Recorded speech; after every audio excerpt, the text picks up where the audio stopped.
আসসালামু আলাইকুম। তাহলে আজকে আমাদের দ্বিতীয় ক্লাস শ্বসন ও শ্বাসক্রিয়া, তাই না?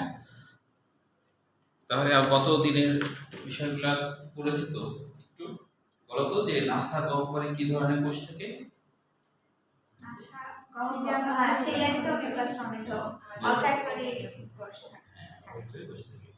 ন্যাসাল সেপ্টাম কোথায় থাকে? এটা হচ্ছে নাসা সম্মুখ। আচ্ছা, এবার আমরা তাহলে চলে আসি শ্বাসনালী বা ট্রাকিয়া। এখানে কিছু এমসিকিউ আছে, যেমন শ্বাসনালী হচ্ছে যে 10 থেকে 12 সেন্টিমিটার দীর্ঘ, আর হচ্ছে প্রস্থ হলো 2 থেকে 2.5 সেন্টিমিটার।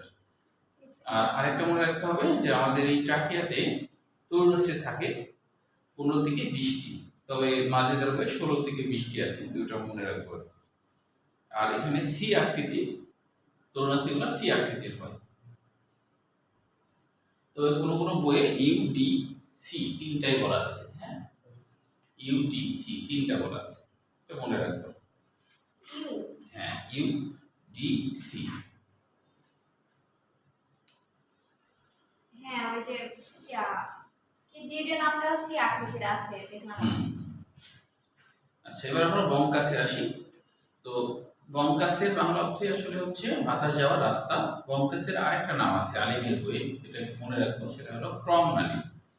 বঙ্কাসের আরেকটা নাম হলো ক্রম নালী। ক্রম নালী, এরকম বানান, ক্রম নালী, ক্রম নালী। বঙ্কাসের আরেকটা বাংলা। এখন পরীক্ষায় যদি ক্রম নালী আসে তাহলে বুঝবো যে এটা বঙ্কাস বলছে। ক্রম বলতে আসলে বিভিন্ন রকমের, এই নালীটা বিভিন্ন রকমের, ভিতরের দিকে এসে অনেক রকম শাখা প্রশাখা হয়ে বিভিন্ন রকমের হয়েছে, এই কারণে এটাকে ক্রম নালী বলা হয়। ঠিক আছে? তো মনে রাখতে হবে যে এখান থেকে আমাদের যেটুকু মনে রাখতে হবে যে এখানে হাইলাম, ফুসফুসের হাইলাম দিয়ে ফুসফুস প্রবেশ করে, মানে হলো এই যে ক্রম নালীটা, সেটা হলো হাইলাম দিয়ে। মনে রাখতে হবে হাইলামের আসলে সরল বাংলা অবতল অংশ। তবে হাইলামের কাজ হচ্ছে যে হাইলাম হচ্ছে এরকম কোথাও কোনো কিছু প্রবেশ করা এবং বের হয়ে আসা, এরকম কিছুকে আমরা হাইলাম বলি। যেমন ফুসফুসের মধ্যে ধমনী ঢুকছে, শিরা বের হয়ে আসছে, এছাড়াও লসিকা নালী আছে, তারপর হচ্ছে স্নায়ুতন্ত্র আছে, এগুলো হচ্ছে ফুসফুসে যে অঙ্গ দিয়ে ঢুকছে এবং বের হয়ে আসছে, ওই জায়গাটাকে আমরা হাইলাম বলি। এই জায়গাটা একটু অবতল, এই জায়গাটা একটু অবতল। শেষের দিকে প্রান্তীয় বঙ্কি হলো শ্বসন বঙ্কি, এটা আমরা ফুসফুসে এখানে বিস্তারিত শিখবো। তো এটা আমরা ছবি আগে এঁকে নিই, তারপরে ভিতরের বিষয়গুলো বুঝতে সুবিধা হবে। হ্যাঁ, আগে আমরা একটু ছবি আঁকি, আমার সাথে সাথে তোমরা একটু আঁকো।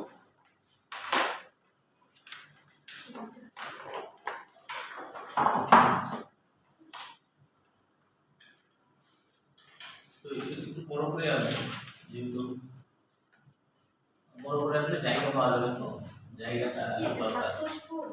হ্যাঁ, আমরা হলো ট্রাকিয়া থেকে ফুসফুস পর্যন্ত আসবো, ভিতরে কিভাবে এটা শাখা প্রশাখা হয়েছে সেইটা দেখার জন্য ছবিটা আছে। হ্যাঁ,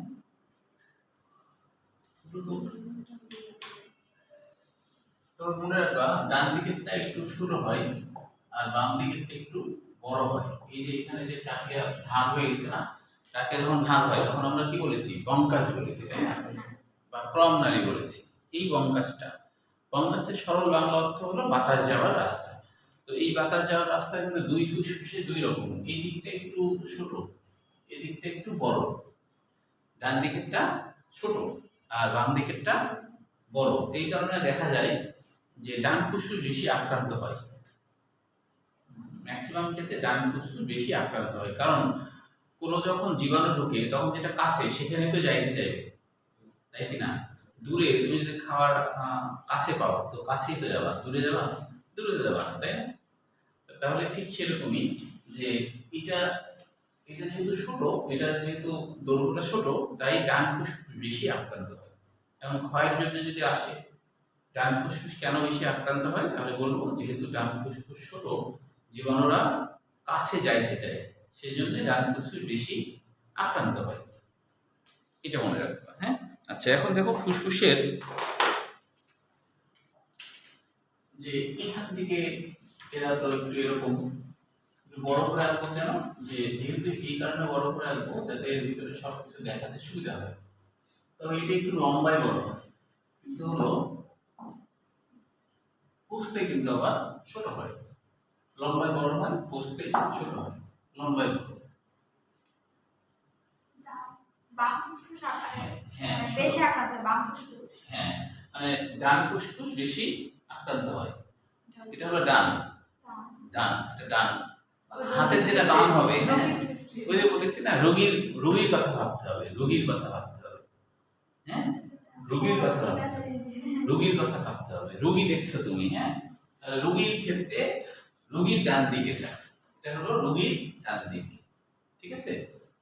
বাম ফুসফুস কেন ছোট, এটা যদি ক্ষয়ের জন্য আসে, যে বাম ফুসফুস তুলনামূলকভাবে একটু ছোট কেন, কারণ হলো হার্ট বাম দিকে হেলে থাকে, হার্ট বাম দিকে হেলে থাকে, সেই কারণে বাম ফুসফুসটা একটু তুলনামূলকভাবে চিকন হয়।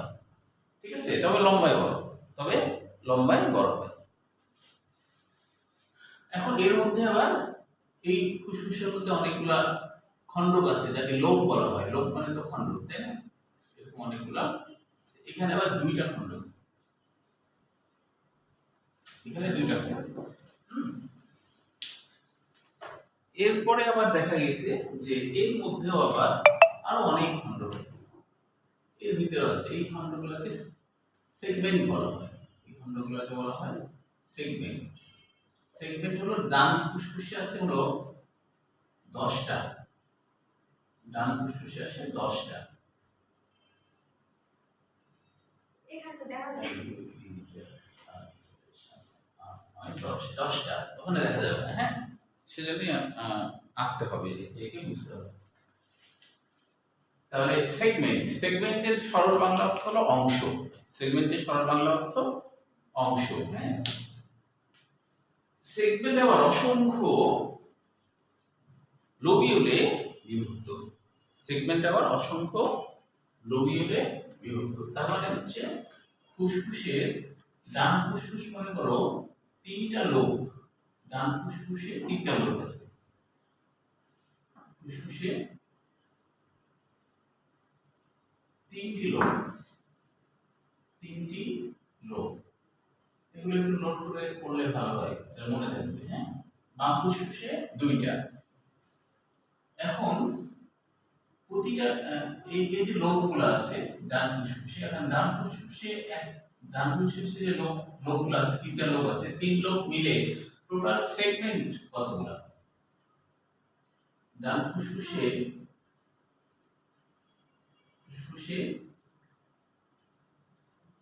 মধ্যে সেগমেন্ট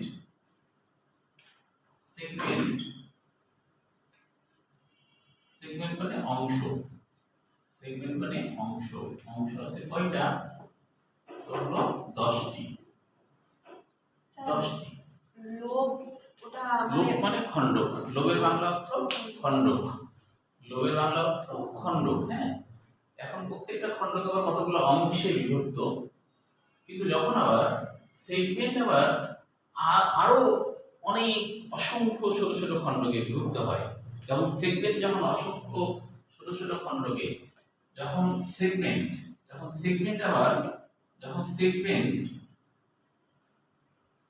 বৈবাহিক ভাষাগুলো আছে, হ্যাঁ, কিন্তু না একে বুঝতে গেলে সমস্যা। যখন সেগমেন্ট আবার অসংখ্য ছোট খণ্ডকে বিভক্ত,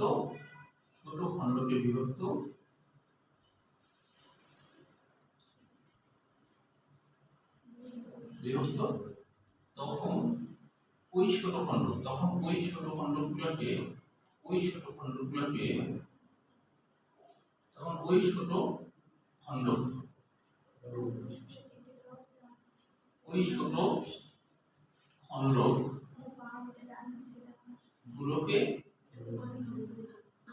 লোবিউল বলা হয়। আচ্ছা, লোব মানে খণ্ডক, তাহলে যখন আমি এখানে লোবিউল বলছি, তাই না? ওল মানে হলো খুবই ছোট কিছু বোঝায়, তার মানে এই যে সেগমেন্টের মধ্যে আবার দেখো যে এরকম ছোট ছোট প্রত্যেকটা সেগমেন্ট এরকম মনে করো এরকম এরকম এরকম এরকম খণ্ড আছে, এরকম এরকম খণ্ড আছে, এরকম এরকম খণ্ড আছে, হ্যাঁ, এই যে এরকম এরকম খণ্ড, এই যে এরকম খণ্ড, এই খণ্ডগুলোরই নাম হলো লোবিউল। লোবিউল অসংখ্য, এটাকে বলা হবে লোবিউল। লোবিউল বানানকে ও দিয়ে আছে বোঝায়, হ্যাঁ হ্যাঁ বসে দিয়ে আছে, আচ্ছা আচ্ছা আচ্ছা। ছবিটা ভালোভাবে দেওয়া নাই তো, ওটা আমরা পরে বইয়ের ভাষা, আগে ছবিটা বুঝে নাও, হ্যাঁ। তাহলে এইটুকু পর্যন্ত আগে ক্লিয়ার হলো না, বলো আমি আবার বলি, হ্যাঁ আঁকা হয়েছে তো, আচ্ছা আমি আবার বলি যে একটা ফুসফুসের দুইটা অংশ, ডান আর বাম, তাই না? তো ডান ফুসফুসটা বড় হয়, বাম ফুসফুসটা একটু ছোট হয়, কারণ হাড় থাকে, তাই হাড় ওদিকে হেলে থাকে, সেই কারণে জায়গা পায় না, জায়গা না পাওয়ার কারণে এইটা একটু অবতল হয়ে যায়, একটু ছোট হয়, হ্যাঁ। এই তো এটা যেহেতু ছোট, তাহলে এর লোব সংখ্যাও কম হবে, এর লোব সংখ্যা 2টা আর এর লোব সংখ্যা 3টা, তাই না? এখন 3টা যে লোব, এই প্রত্যেকটা লোবের মধ্যে অসংখ্য অংশ আছে বা সেগমেন্ট আছে, তাহলে এগুলো হচ্ছে সেই সেগমেন্ট, এর মধ্যে আছে, হ্যাঁ ঠিক আছে। এখন বলা হচ্ছে প্রত্যেকটা সেগমেন্টের মধ্যে আবার ছোট ছোট খণ্ড আছে, ছোট ছোট ঘর আছে, সেই ঘরের নাম হচ্ছে, তখন তার লোব বলা যাচ্ছে না, আগে তো লোব বলছি, তাহলে এখন কি লোবিউল মানে কি খুবই ছোট ঘর, খুবই ছোট ঘর, ঠিক আছে। এখন বইয়ের মধ্যে কিন্তু এই পৃষ্ঠাতে একটা কথা বলা আছে, সেটা হলো ফুসফুসের একক হলো লোবিউল। আবার আরেকটা কথা বলা আছে যে ক্ষুদ্রতম একক কিন্তু অ্যালভিউলাস। লোবিউলের মধ্যেও আবার কিছু বায়ুথলি থাকে, ওই বায়ুথলিকে বলা হয় ক্ষুদ্রতম একক। এখন ব্যাপারটা হলো যে যখন ক্ষুদ্রতম একক বলবে অ্যালভিউলাস, আর ফুসফুসের একক যদি বলে তাহলে বলতে হবে লোবিউল। ব্যাপারটাকে আমি একটু বলি, যেমন ধরো একটা বিল্ডিং, হ্যাঁ ধরো 10 তলার ফ্ল্যাট, এখন 10 তলার ফ্ল্যাটে প্রত্যেকটা ফ্ল্যাটে একটা একটা করে ইউনিট আছে, তাহলে ধরো 3টা করে ইউনিট, তখন তো ওই মালিক পক্ষ বলবেই আমার হচ্ছে মোট 30টা ইউনিট আছে, তাই না? তার মানে এককের ব্যাপারটা যদি আসে তাহলে অবশ্যই সে কিন্তু বলবে ঘরের সংখ্যা বলবে না, একটা ইউনিটে কয়টা ঘর সেটা বলবে না, তাই না? বা এটা বলবে না যে হলো বিল্ডিংটা ইট দিয়ে তৈরি, আমার বিল্ডিং এর একক হলো ইট, সেটাও বলবে না, তখন বলবে যে হচ্ছে ইউনিট হচ্ছে 30টা আছে, 30টা ইউনিট আছে। তো এটা হলো এরকম একটা ব্যাপার। কিন্তু আমরা যদি বলি যে ঘরের আবার একক কি, তাহলে তো ইটই বলবো, তাই না? তো সেরকম ক্ষুদ্রতম একক অ্যালভিউলাস, ক্ষুদ্রতম একক অ্যালভিউলাস। তার মানে অ্যালভিউলাস যদি না থাকে তাহলে তো বুঝতে হচ্ছে যে এটা লোবিউলই হবে, অ্যালভিউলাস না থাকলে লোবিউল, অ্যালভিউলাস থাকলে ক্ষুদ্রতম একক যদি উল্লেখ করে তাহলে অ্যালভিউলাস, ক্ষুদ্রতম একক যদি বলে, ঠিক আছে। ঘরের ক্ষুদ্রতম একক ইট, তাই না? বাড়ির ক্ষুদ্রতম একক ঘর, বাড়ির ক্ষুদ্রতম একক ঘর, কয়টা ঘর? এই, তাই না?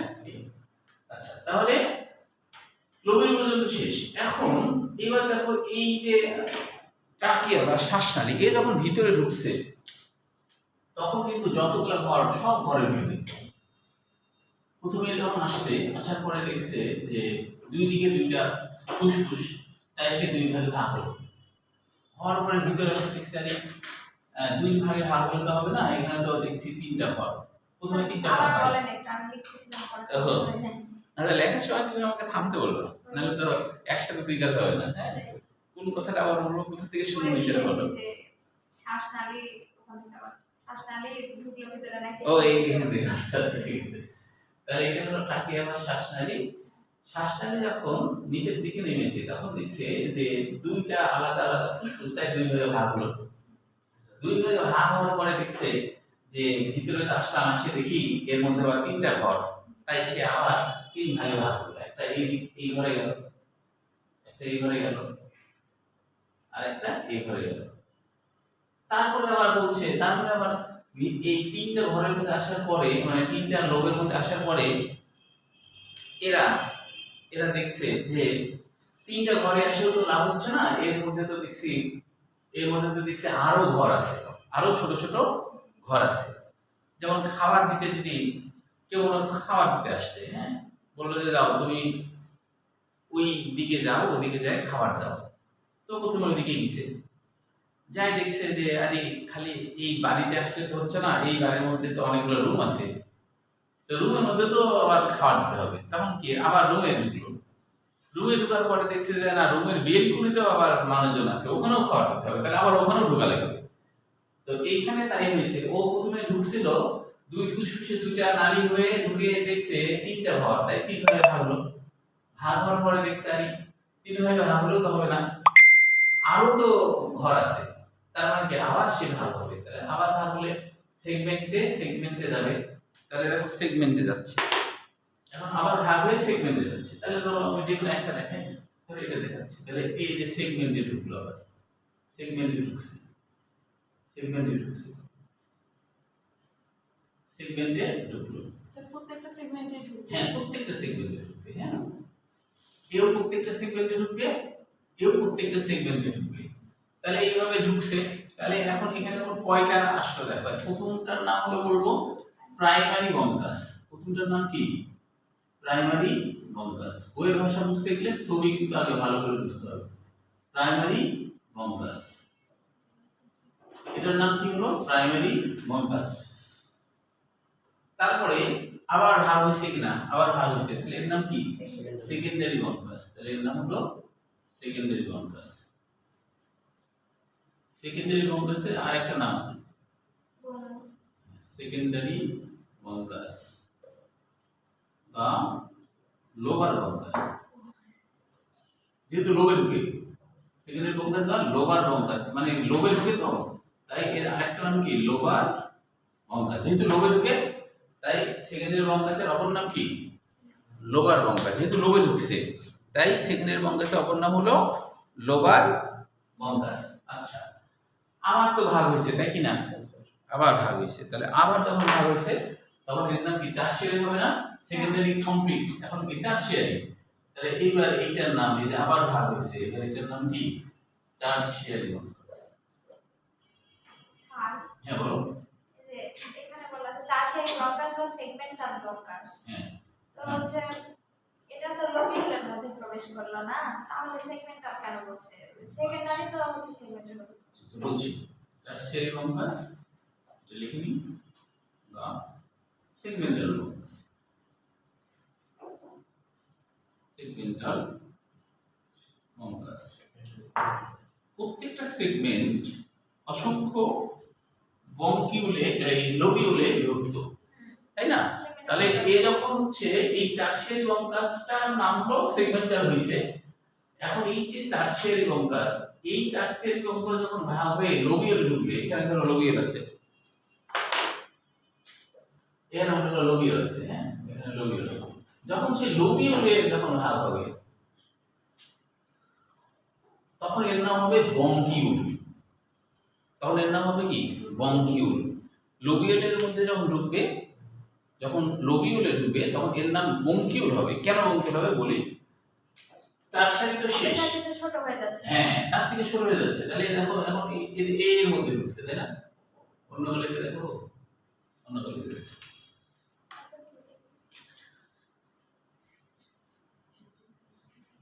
তাহলে এই আরো ছোট হচ্ছে না? আরো ছোট হচ্ছে, আরো ছোট হয়ে গেল। এখন এইটার নাম, এই টারশিয়ারি বঙ্কাস তো লিখছিলাম, এবার এটার নাম কি হয়ে গেল? এটার নাম হলো বঙ্কিউল।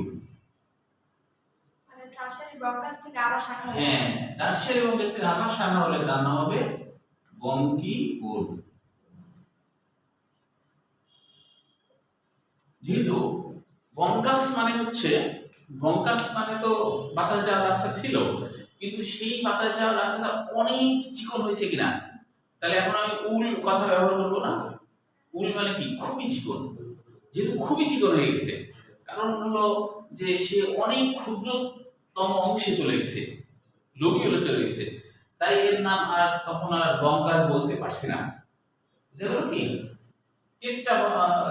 টেকটা বঙ্কাস এরকম বলতে পারছি না, এতই চিকন হয়ে গেছে যে এটাকে তখন আমি আলাদা নাম দিতে বাধ্য হলাম, বঙ্কিউল। এখানে আরেকটা বিষয় মনে রাখতে হবে, টারশিয়ারি কঙ্কাস পর্যন্ত সব জায়গাতেই তরুণাস্থি রিং আছে, এটা মনে রাখতে হবে। টারশিয়ারি কঙ্কাস পর্যন্ত সব জায়গাতে তরুণাস্থি রিং, ওই যে বলেছিলাম না সি আকৃতি ডি আকৃতি, এটা কিন্তু টারশিয়ারি পর্যন্ত থাকবে, টারশিয়ারি পর্যন্ত থাকবে, তারপরে আর থাকবে না, মানে এত চিকন তারপরে আর থাকে না। এখন এবার এই ব্রঙ্কিউল কিন্তু হচ্ছে একবারে প্রান্তীয় ব্রঙ্কিউল, এর নাম হলো প্রান্তীয় বা টার্মিনাল ব্রঙ্কিউল। কেন? কারণ হচ্ছে টারশিয়ারি প্রান্ত থেকে এটা হইছে, টারশিয়ারি ভাগ হয়ে এটা হইছে, এটাকে কিন্তু আবার প্রান্তীয় ব্রঙ্কিউল বলা হয় লাস্ট। এরপরে আর ব্রঙ্কিউলের ভাগ আর হবে না, ভাগ যেটা হবে সেটার অন্য নাম হয়ে যাবে। তো টারশিয়ারি কঙ্কাসের প্রান্ত থেকে এটা বের হয়েছে বলে এই জিনিসটার নাম হলো টার্মিনাল ব্রঙ্কিউল বা প্রান্তীয় ব্রঙ্কিউল। এইটার নাম কি? এই ব্রঙ্কিউলের নাম কি? টার্মিনাল ব্রঙ্কিউল বা প্রান্তীয় ব্রঙ্কিউল। এটাকে কিন্তু এই ব্রঙ্কিউলকে প্রান্তীয় ব্রঙ্কিউল বা টার্মিনাল ব্রঙ্কিউল বলা হয়, কারণ টারশিয়ারি প্রান্ত থেকে ছোট ব্রঙ্কিউল তৈরি হয়েছে। কোথা থেকে হয়েছে? টারশিয়ারি প্রান্ত থেকে। এখান থেকে কিন্তু ধরো সেকেন্ডারি, প্রাইমারি দিকেও হয়নি কিন্তু ব্রঙ্কিউল, তাই না? সেকেন্ডারি দিকেও ব্রঙ্কিউল হয়নি, টারশিয়ারি দিকে হয়েছে, টারশিয়ারি প্রান্ত থেকে হয়েছে। সেজন্য নাম, এই ব্রঙ্কিউলটার নাম কি? প্রান্তীয়। এই ব্রঙ্কিউল নাম কি? প্রান্তীয় ব্রঙ্কিউল। এখন দেখো প্রান্তীয় ব্রঙ্কিউলটা এবার আবার কি হবে? প্রান্তীয় ব্রঙ্কিউল এবার ভাগ হলে কি হয়? প্রান্তীয় ব্রঙ্কিউল ধরো এখান থেকে আমি দেখাচ্ছি প্রান্তীয় ব্রঙ্কিউল, এটা হলো প্রান্তীয় ব্রঙ্কিউল। এখানে কিন্তু তরুণাস্থি নাই, টারশিয়ারি পর্যন্ত তরুণাস্থি ছিল, এখানে কিন্তু তরুণাস্থি নাই, প্রান্তীয় ব্রঙ্কিউল। এবার প্রান্তীয় ব্রঙ্কিউল ভাগ হলে তার নাম হয়ে যাবে শ্বসন ব্রঙ্কিউল। এবার এর নাম হয়ে যাবে শ্বসন ব্রঙ্কিউল, এর নাম হয়ে গেল শ্বসন ব্রঙ্কিউল, কারণ এখানে গ্যাস বিনিময়ের কাজটা শুরু হবে, এখানে গ্যাস বিনিময়ের কাজটা হবে। শ্বসন ব্রঙ্কিউলের আবার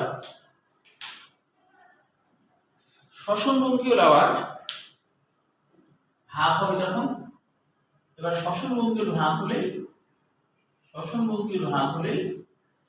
অ্যালভিউলার নালী, তখন এর নাম হবে অ্যালভিউলার নালী।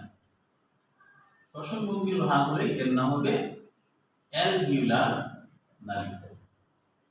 শ্বসন ব্রঙ্কিউল ভাগ হলে অ্যালভিউলার নালী প্রান্তের দিকে এসে আবার একটু স্ফীত হয়, প্রান্তের দিকে এসে একটু স্ফীত হয়ে যায়, হ্যাঁ একটু স্ফীত হয়ে যায়, এরকম স্ফীত হয়ে যায়। এই যখন এটা স্ফীত হয়ে যায়, এই যে স্ফীত হয়ে গেল, প্রান্তীয় ব্রঙ্কিউল যখন স্ফীত হয়ে যাবে, এরকম স্ফীত হয়ে যায়, তখন এই স্ফীত জায়গাটার নাম হলো অ্যাট্রিয়াম। এই স্ফীত বলছি, এর নাম কি? অ্যাট্রিয়াম। অ্যালভিউলাস হলো এই যে এগুলো হলো অ্যালভিউলাস, এটার নাম হলো অ্যালভিউলাস। মানে ওই ফাঁকা জায়গা কি অ্যাট্রিয়াম না? হ্যাঁ, ফাঁকা জায়গাটা অ্যাট্রিয়াম, যেটা অ্যাট্রিয়াম মানে আসলে প্রকোষ্ঠ বা অভ্যন্তরাঙ্গ। তো তাহলে এই শ্বসন ব্রঙ্কিউল যেটা, শ্বসন ব্রঙ্কিউল তারপরে অ্যালভিউলার নালী, এই যখন এই শ্বসন ব্রঙ্কিউল ভাগ হয় তার নাম অ্যালভিউলার নালী। ধরো এটা কিন্তু অ্যালভিউলার নালী, অ্যালভিউলার নালী,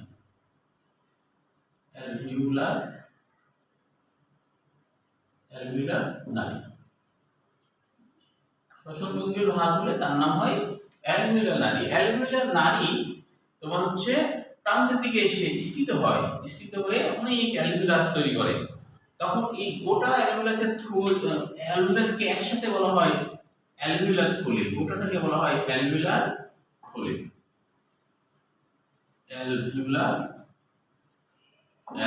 থলি। এই জিনিসটা বুঝলে, এই জিনিসটা কঠিন, বইয়ের ভাষা পড়লে বুঝবে না, এটা ছবি এঁকে বুঝতে হবে। এটাকে বলা হয় অ্যালভিউলার থলি।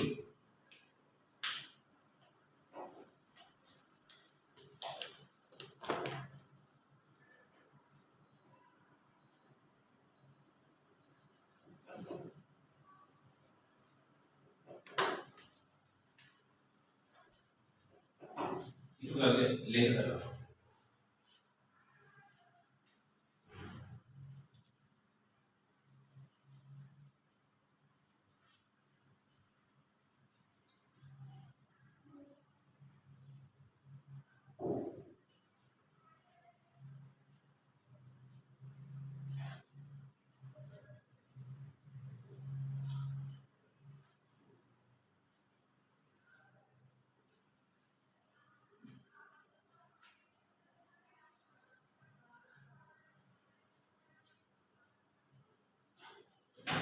চিত্র কি পরীক্ষা আসবে? হ্যাঁ বলো। এই চিত্র কি পরীক্ষা না, এই চিত্র পরীক্ষায় যাবে না।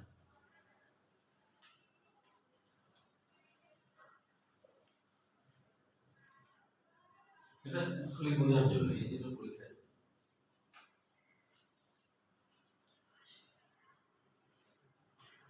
এখন বলো আগে চিত্রটা কোথাও কোনো কোশ্চেন আছে কিনা আগে বলো, তারপর সামনে আগাবো।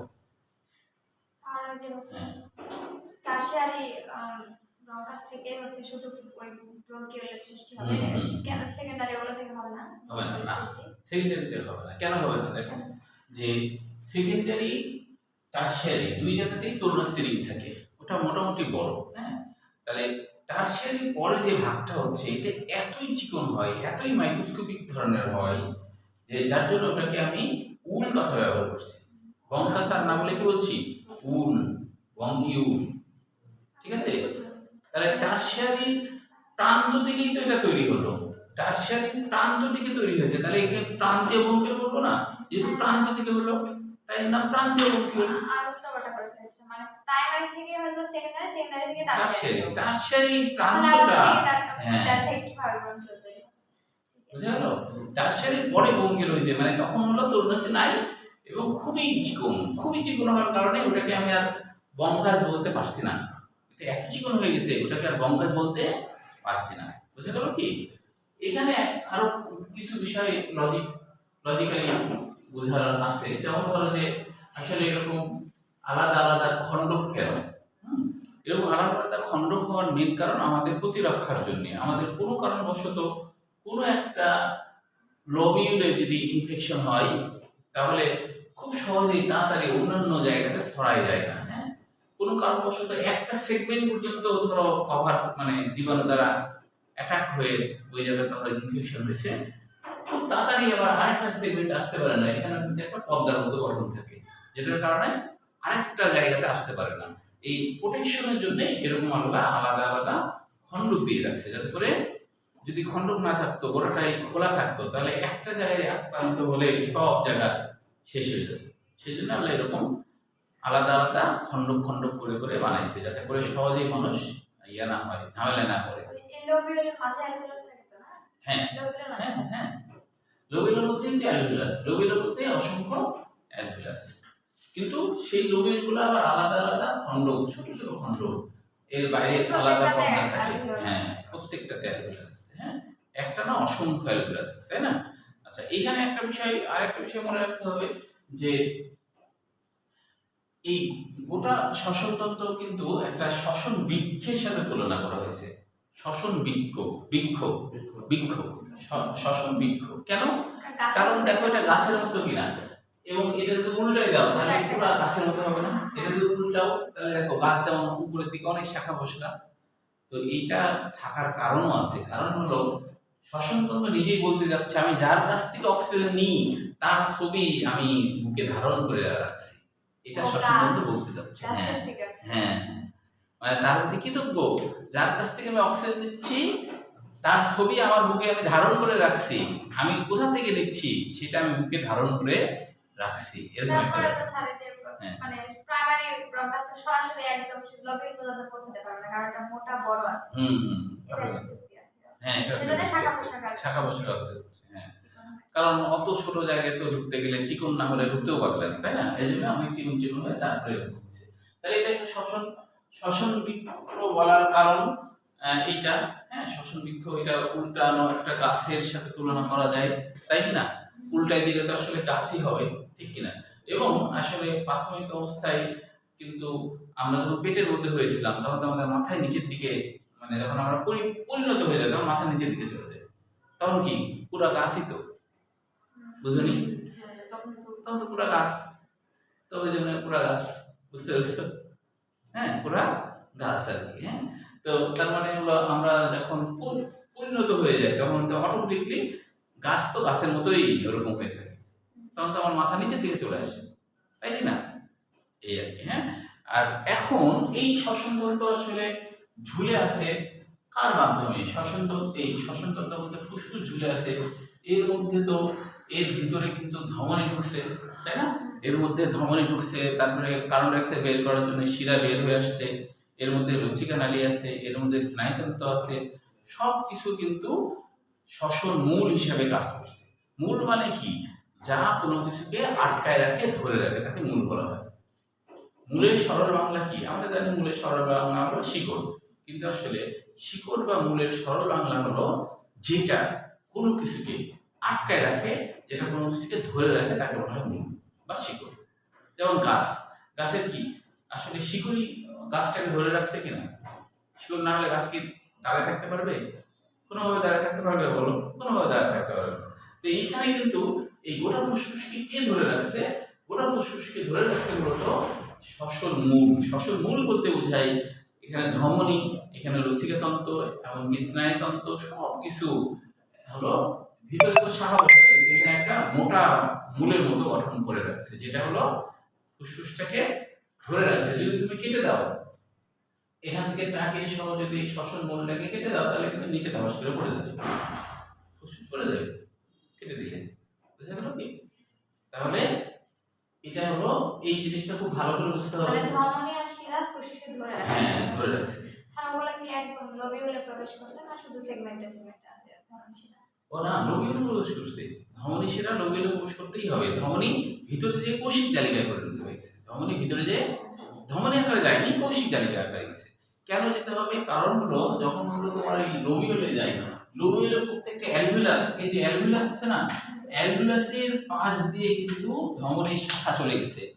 এর পাশ দিয়ে ধমনীর শাখা চলে গেছে, যেটা কৌশিক নালিকা, এর পাশ দিয়ে কিন্তু চলে গেছে। প্রত্যেকটা অ্যালভিউলাসের পাশ দিয়ে, প্রত্যেকটা অ্যালভিউলাসের পাশ দিয়ে চলে গেছে ধমনীর শাখা, কৌশিক জালিকা, এবং এইভাবে করে উৎপন্ন হয়েছে। মনে করো এখানে হলো অক্সিজেন কালেকশন করছে, এখানে কার্বন ডাই অক্সাইড অ্যালভিউলাসের মধ্যে আসছে, আর অক্সিজেন কালেকশন করছে।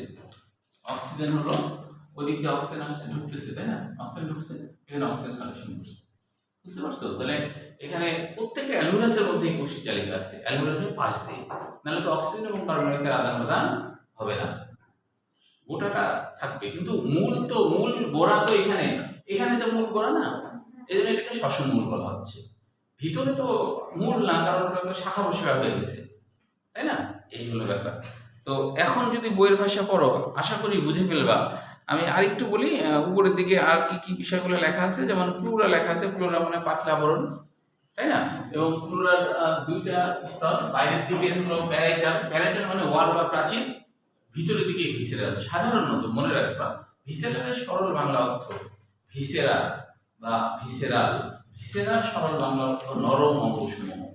পরিপাক তন্ত্রকেও কিন্তু ভিসেরা বলা হয়, নরম যে, তাই। বুঝতে পারছো? মাংসপেশিকে, হাড্ডিকে ভিসেরা বলবো না, এটা শক্ত তো। বুঝা গেল কি? ব্রেনকেও ভিসেরা বলা হয়, নরম যেগুলা সেগুলোকে ভিসেরা বলা হয়। তাহলে ফুসফুস নরম, তাহলে নরম অঙ্গের সাথে যেটা আছে তার নাম ভিসেরা। ঠিক আছে? তো এই কারণে এর নাম হলো, ভিতরেরটার নাম হয়েছে ভিসেরা, যেহেতু নরম অঙ্গের সাথে আছে তাই এর নাম ভিসেরা। ঠিক আছে? প্যারাইটাল মানে প্রাচীর বা ওয়াল।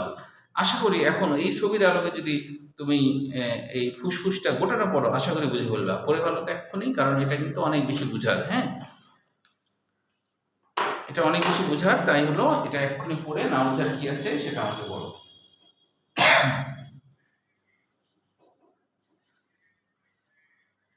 ছবির দিকে, খাতার দিকে তাকায় তাকায় পড়ে ফেলো।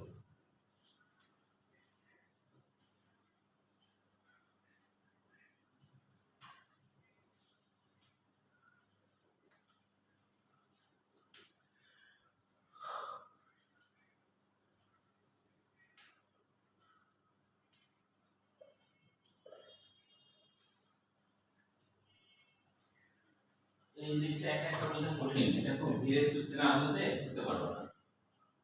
লাইন বাই লাইন পড়ে বইয়ের ছবির সাথে, বোর্ডের ছবির সাথে মিলাই মিলাই বুঝো ব্যাপারটা। যেখানে সমস্যা হয় আমাকে বলো।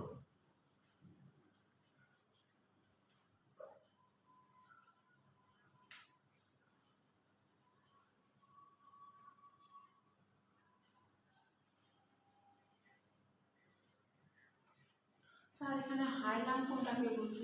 হাইলাম হচ্ছে যে এই অবতল অংশটা, যেইটা এই যে প্রাইমারি বক্ষাংশে ঢুকছে না, এই বরাবরে কিন্তু ধমনীও ঢুকছে, লসিকাতন্ত্র ঢুকছে, স্নায়ুতন্ত্র ঢুকছে, যে জায়গা দিয়ে ঢুকে তাকে হাইলাম বলে। যে জায়গায় কোনো কিছু ঢুকে এবং যে জায়গা থেকে কোনো কিছু বের হয় তাকে বলা হয় হাইলাম। ঠিক আছে, প্রবেশ করার ওই জায়গাটাই হলো হাইলাম, যেখানে প্রবেশ করছে প্রাইমারি কম্পাস প্রবেশ করতেছে, ওখানে ধমনী প্রবেশ করছে, ওখানে শিরাতন্ত্র প্রবেশ করছে, ওখানে স্নায়ুতন্ত্র প্রবেশ করছে, স্নায়ুতন্ত্র প্রবেশ করছে। স্যার এখানে বললো যে এই যে লোবিউল হচ্ছে টারশিয়ারি ব্রঙ্কাস থেকে যে ব্রঙ্কিওলগুলো উৎপন্ন হলো সেটা আবার বিভক্ত হয়ে প্রান্তীয় ব্রঙ্কিওল সৃষ্টি হয়েছে। হ্যাঁ, মানে কি বলছে কোথায় যেন যে প্রান্তীয় ব্রঙ্কিওল সৃষ্টি হয়েছে, মানে কোন জায়গাতে? টারশিয়ারি ব্রঙ্কাস, তাই না? টারশিয়ারি থেকে ব্রঙ্কিওল সৃষ্টি হয়েছে, আবার ওই ব্রঙ্কিওল থেকে প্রান্তীয় ব্রঙ্কিওল এরকম লেখা আছে। হ্যাঁ, মানে আসলে হচ্ছে এই যে টারশিয়ারি, এখান থেকে তো ব্রঙ্কিওল গুলা হয়েছে, তাই না? ব্রঙ্কিওল বলতে এইগুলা, এই যে এইগুলা ব্রঙ্কিওল হয়েছে, তাই না? এখান থেকে ব্রঙ্কিওল হয়েছে। এখন হচ্ছে এই ব্রঙ্কিওল, তারপরে কি বলছে? ওই ব্রঙ্কিওল আবার বিভক্ত হয়ে প্রান্তীয় ব্রঙ্কিওল সৃষ্টি করেছে, এরকম লেখা আছে। না, কথাটা ওটা ঠিক হয়নি। প্রান্তীয় ব্রঙ্কিওল মানে এটাই প্রান্তীয়, যেটা হয় সেটাই। সেগমেন্টাল ব্রঙ্কাস বারবার বিভক্ত হয়ে যে সূক্ষ্ম নালীর সৃষ্টি হয় সেগুলোকে ব্রঙ্কিওল বলে। লাইনটা হচ্ছে কোথায়? সেগমেন্টাল। আচ্ছা, সেগমেন্টাল ব্রঙ্কাস বারবার বিভক্ত হয়ে তাকে ব্রঙ্কিওল বললো। আচ্ছা, এই ব্রঙ্কিওলটা হ্যাঁ এক একটি লোবিওলে প্রবেশ করবে। আচ্ছা, হ্যাঁ, ব্রঙ্কিওল বিভক্ত হয়ে সূক্ষ্ম নালিকা সৃষ্টি করে তাদের প্রান্তীয় ব্রঙ্কিওল বলে। হ্যাঁ, পরীক্ষাটা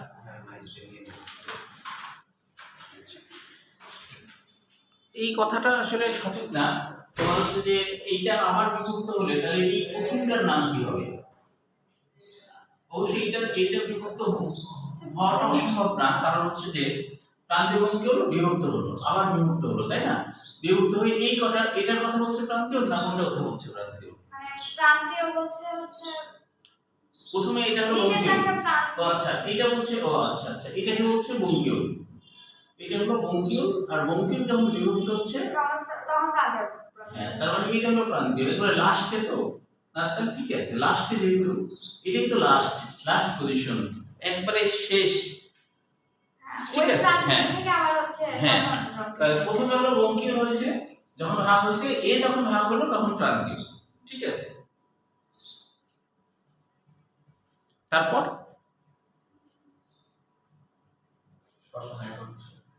শ্বসন একক। ও লাস্টে হয়েছে। আচ্ছা, শ্বসন ব্রঙ্কিওল থেকে অ্যালভিওলার পর্যন্ত অংশকে শ্বসন ব্রঙ্কিওল থেকে অ্যালভিওলার পর্যন্ত অংশকে একত্রে শ্বসন একক বলে। তার মানে হচ্ছে যে এক একটা গুচ্ছ আর কি। হ্যাঁ, ধরো এই এক একটা গুচ্ছ, এটা একটা একক, এটা হচ্ছে এক একটা গুচ্ছ এক একটা একক, এটা বলছে। হ্যাঁ,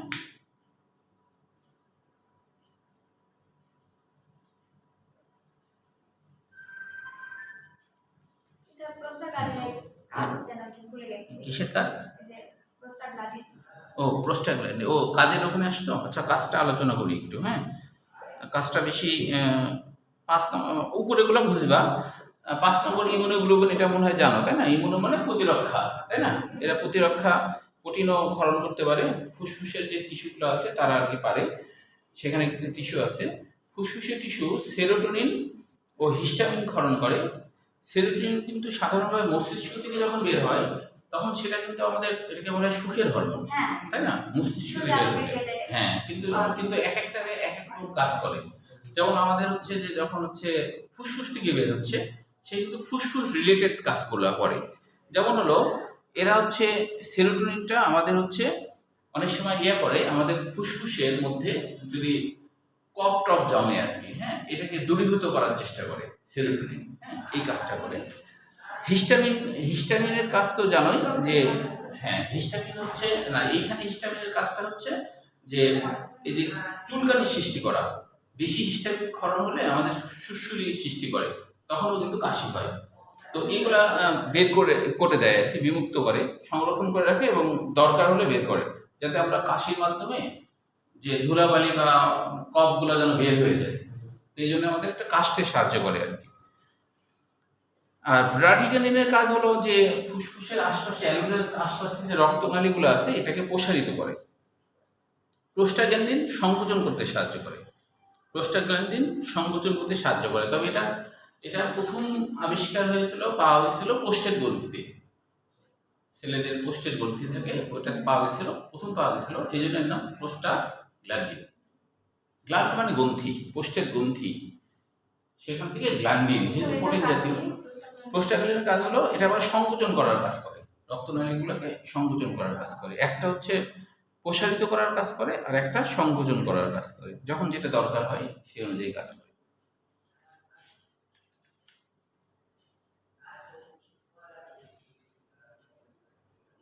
ফুসফুসের কাজটা ক্ষয়ের জন্য করে রাখা ভালো, অন্তত 4টা করে রাখা ভালো। হ্যাঁ, এখান থেকে দেখো বোর্ড পরীক্ষায় কোশ্চিন আসছে, যেমন হলো শুধু ফুসফুসের গঠন নিয়ে আসছিল, ছবি না, শুধু বর্ণনা লিখলেই হবে। ময়মনসিংহ বোর্ড 22 সালে আসছিল, ময়মনসিংহ বোর্ড 22 সালে আসছিল এই ফুসফুসের গঠন, মানে এই গোটা ফুসফুসের গঠন নিয়ে আর কি। হ্যাঁ, আর আরেকটা আসছিল, ওটা আলাদা, শুধু ফুসফুস। যখন ফুসফুস গুলো তখন ফুসফুসই লিখতে হবে। হ্যাঁ, আচ্ছা, এরপরে দেখো যে আরেকটা আসছিল প্লুরা কি, এটা কুমিল্লা বোর্ড 23 সালে কয়ের জন্য আসছিল। প্লুরা ওই যে ফুসফুসের বাইরে যে আবরণ, ওইটা। হ্যাঁ, প্লুরা এটা একটু লিখে রাখো, এখানে তো সরাসরি নাই কিন্তু আসছিল বোর্ড পরীক্ষা কুমিল্লা বোর্ড 23 সালে। প্লুরা কি এটা আসছিল, প্লুরা।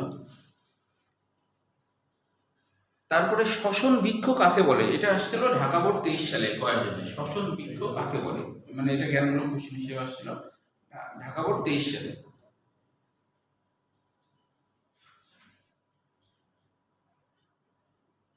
বুঝছো, এই আর কি মোটামুটি। তাহলে এইটুকু পর্যন্ত থাকলো। তাহলে এখানে আমরা সৃজনশীলের জন্য ফুসফুসটা সৃজনশীল হিসেবে পড়বো, আগামী দিন অ্যালভোলাস থেকে শুরু করবো আর কি। ঠিক আছে, লাস্ট পর্যন্ত থাক।